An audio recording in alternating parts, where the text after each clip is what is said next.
Really? I thought. Well, was it? Well, I can tell you now, it was the worst royal engagement I ever did, a royal wedding I ever did. An amazing return for Meghan. And, you know, as I say, just a tremendous coverage and positive name and nothing to do with the royal family. So I suspected that that was a lot to do with Meghan's thinking. Forget every perfect fairy tale you thought you knew about Meghan Markle and Prince Harry's royal wedding. What the world saw on TV was nothing but a glossy production, a scripted performance dressed up as a love story. But behind those gilded palace doors, it was chaos, absolute misery wrapped in royal ribbons. And now, the man who's been closer to the royals than most of their own family members, Arthur Edwards, the legendary royal photographer, has come forward with the truth that leaves no room for sugarcoating. He branded it the worst royal event he had ever covered. Miserable, disappointing, a total disaster. And let me tell you, this is just the start of the nightmare. Meghan Markle has been described as an absolute control freak. That picture-perfect ceremony you thought was magical. You're about to hear what really went down when the cameras turned off.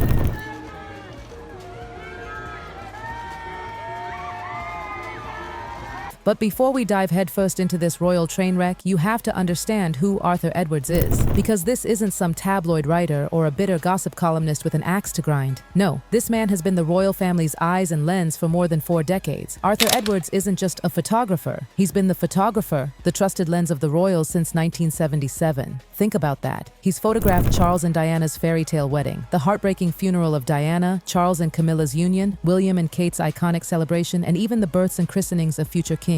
7 royal weddings, 5 funerals, 8 royal births, and 2 coronations. His resume is practically the illustrated history of the modern monarchy. He said that Harry and Meghan's royal wedding was miserable. He told The Sun, "I can tell you now, it was the worst royal..." And here's the kicker. Edwards wasn't just an outsider looking in with a long camera lens. He was part of their inner circle. He traveled with them, laughed with them, shared those quiet moments in between the pomp and pageantry. William and Kate have openly thanked him for his service. Even Harry used to joke with him during shoots before Meghan came into the picture. Edwards isn't speculating. He was there, he lived it, he knows the family better than many courtiers inside the palace walls. Meghan Markle and Prince Harry photographed on a sushi date in California. Last week, they celebrated their son. So when this man says Meghan and Harry's wedding was the worst royal engagement of his career, he means it. This isn't clickbait, it isn't exaggeration. This is a professional verdict from the one man who's seen it all. And what he saw on that scorching day at Windsor shocked him to his core, because instead of a magical celebration, it felt like a brutal endurance test. The blazing sun turned Windsor Castle into an oven. Guests in designer suits and gowns, thousands of pounds worth of styling, were drenched in sweat. Makeup melted, hair collapsed, people fanned themselves desperately, clinging to composure while the heat roasted them alive. I think they don't even, when Harry comes to London now, they don't talk in front of him because they know. It was suffocating, unbearable, and completely unworthy of a royal wedding. Forget romance or elegance. This was survival. Women clutched fans as if their lives depended on them, men tugged at their collars, and everyone looked like they were praying for a breeze that never came. Arthur Edwards described it in the harshest terms, calling it the worst engagement of his career. Think about that. He's covered outdoor ceremonies in storms and massive state occasions, and yet nothing compared to this. Why? Because this wasn't just nature. It felt deliberate, as if the comfort of guests was never even a consideration. And especially as a woman, it's a lot. So you add this on top of just... For Edwards, it wasn't just disappointing, it was disgraceful. The heat, the discomfort, it all screamed of a wedding more interested in optics than in honoring the people who came to witness it. And while the cameras showed a smiling couple behind the scenes, guests were miserable. Edwards confessed he couldn't wait to get out of Windsor fast enough. But if you thought the sweltering heat was the main scandal, oh, you're not ready for what came next. Because the real humiliation came with the seating plan. This wasn't just a mistake. This was a calculated dismissal of loyalty, tradition, and service. Imagine this. Oprah Winfrey, who had only met Meghan and Harry once before, sat like she was the queen herself, front and center for the cameras. The Clooneys, yes, George and Amal, who weren't even real friends of the couple, waltzed right into prime seats as if they owned the place. Meanwhile, people who had dedicated their lives to the crown, distinguished relatives, senior royals, even military veterans, were shoved into the back rows like forgotten extras. The seating arrangement here is atrocious.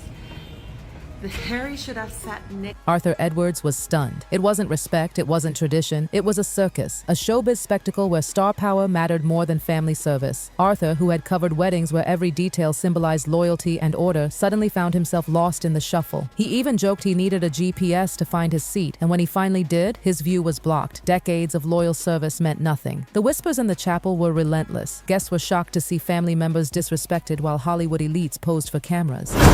Everyone realized the message loud and clear. This wasn't a royal wedding. This was a production for the best Instagram angles. And Harry? He made it worse. Instead of honoring tradition, he turned his wedding into a personal war zone against the press. Photographers, including Arthur Edwards, were shoved to ridiculous distances, forced to use giant 800mm lenses just to get a half-decent shot. I work so hard and I appreciate what hard work looks like. I like work. Meanwhile, Meghan and Harry's hand-picked photographers lounged just 5 feet away, snapping away with ease. It was deliberate humiliation. Arthur Edwards called it hopeless. And when the carriage moment, the iconic royal photo op, arrived, Harry and Meghan turned their faces away from the press pit on purpose. Not an accident. A deliberate snub. Revenge for the negative press Meghan had received during their engagement. A moment that should have defined the day instead became a bitter weapon against the media. Edwards, the man who had captured Charles and Diana's most iconic carriage shot, was left with nothing. A historic first, no usable photos. And that was just the beginning of the chaos.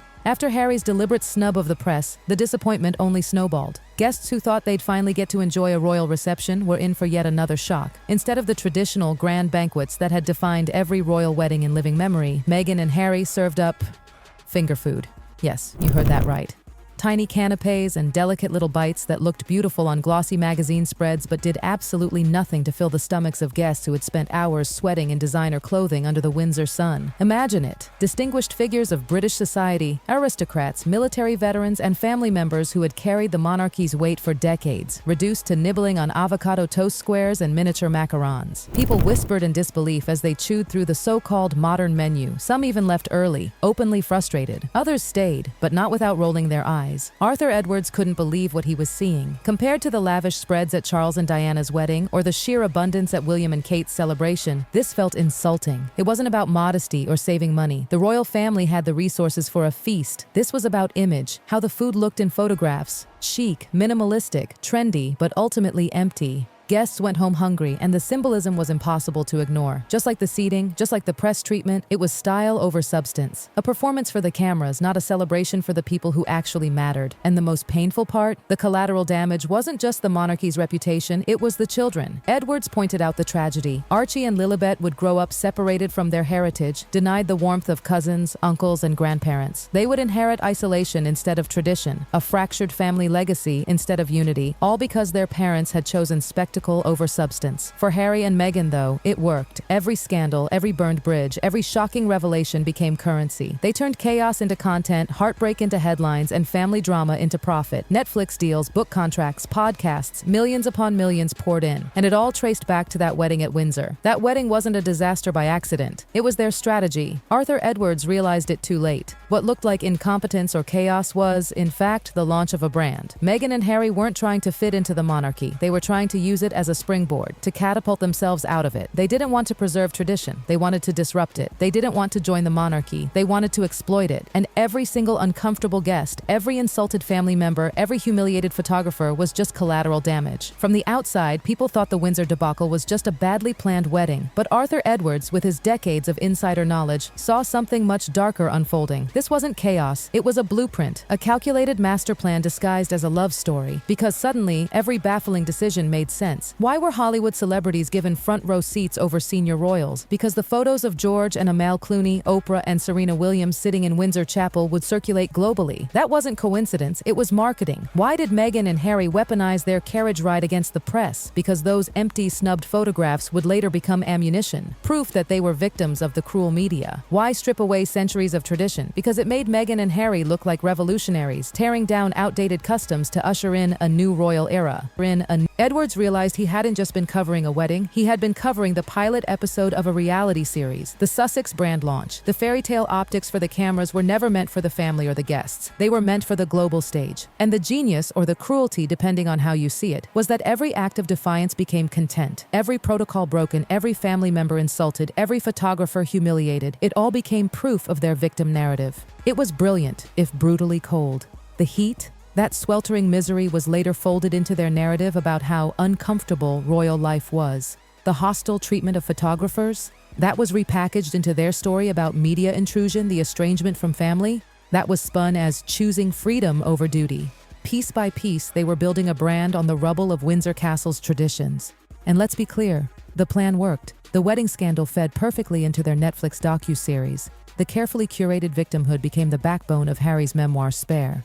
The drama became content, and the content became millions. Edward saw it in hindsight. The very thing he thought was the worst royal wedding ever was, in reality, a billion-dollar launch party. Think about it. Meghan knew Hollywood better than anyone in that chapel. She knew that playing the perfect royal duchess would only make her one of many, forgotten in a few years. But positioning herself as the rule breaker, the revolutionary, the duchess who burned the palace playbook, that was a brand people would pay for. Every offended family member became part of the story. Every tradition she tossed aside became a headline. Every scandal created more demand for the Meghan and Harry show. Edwards described it perfectly. He wasn't just watching a wedding. He was watching the monarchy get turned into a stage, Windsor into a set, and the royal family into background extras for a couple rewriting their own narrative. And here's the most shocking part. It wasn't sloppy, it wasn't careless, it was deliberate. They weren't dismantling tradition by accident. They were burning bridges in real time, making sure there was no going back. Why? Because the further they alienated the monarchy, the more valuable their independence became. The royal family represented duty, silence, continuity. Meghan and Harry represented rebellion, confession, disruption, and disruption sells. That's why they kept escalating. The Oprah interview, the Netflix deals, the memoir. It all built on the same foundation laid at Windsor. Create chaos, claim victimhood, cash in. And as brutal as it was, you can't deny, it worked. Arthur Edwards admitted it himself. What he thought was just the worst royal event of his career turned out to be the most successful royal exit strategy in history. They didn't join the monarchy to serve it. They joined it to use it, to leverage the global fascination with the crown into their own personal empire. The chaos didn't stop because it was never meant to. From Netflix documentaries to Spotify podcasts to endless speaking tours, Meghan and Harry monetized every broken tie, every snubbed tradition, every teary confession. Their wedding wasn't their fairy tale ending, it was their billion-dollar beginning. And Edwards, who had photographed everything from Charles and Diana's wedding to William and Kate's flawless union, stood there at Windsor realizing he was witnessing not a celebration, but a hostile takeover. For the world, it looked like a love story. For Edwards, it was the day the monarchy was hijacked.